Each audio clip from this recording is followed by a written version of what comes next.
O Partido Popular saíuse finalmente coa súa e foi quen de sacar adiante o orzamento deste ano, que ascende a 22,3 millóns de euros.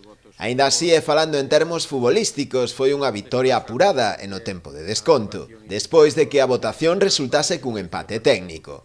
9 votos a favor, os do equipo de goberno, e 9 en contra, 6 do PBBI, 2 do Partido Socialista e 1 de Suma Ribeira.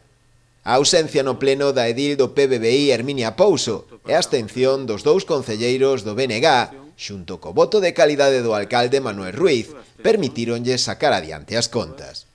Dende as filas da oposición criticouse fundamentalmente o retraso en presentar os orzamentos. Non sei se existe alguna administración que traiga los presupuestos del año en curso ya un 27 de septiembre para exponerlos en octubre y, como decía usted, por eso en algunas cosas coincido en su planteamiento inicial, para hacerlos efectivos prácticamente en un mes, enviando además la documentación con tan pouco margen de tiempo, aunque supongo que cumpliendo estrictamente la lei. Que a responsabilidade, se é que non se aproba este orzamento, é súa.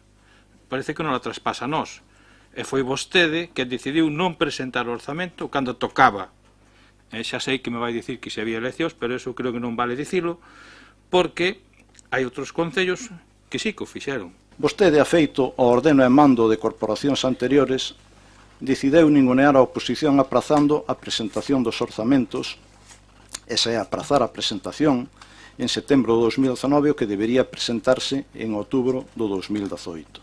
Pero tamén criticaron a falla de numerosas partidas que deberían estar incluídas no documento orzamentario, e non o están. En Suma Ribeira pensamos que debería ser este pleno a proposta suficientemente consensuada do equipo do goberno que aprobe unhas prioridades de acción política municipal, das que se derive un plan xeral que oriente e dirixa as prioridades a hora de investir neste ou noutro lugar do concello, neste ou noutro concepto. Dende o goberno volveron a insistir en que a necesidade de aprobar os presupostos é o feito de ter que consolidar o gasto xa realizado e dar cumprimento tamén a unha serie de compromisos adquiridos en pleno. A miña capacidade de negociación para os presupostos do 2019 sería lo mismo que lo gastado más lo comprometido por este pleno. A partir de aí sería un canto ao sol, pedir 1 millón de euros, 2 millones, poñer 18.000 obras ou compromisos con todos vostedes, porque iso é o que temos que facer para o 20.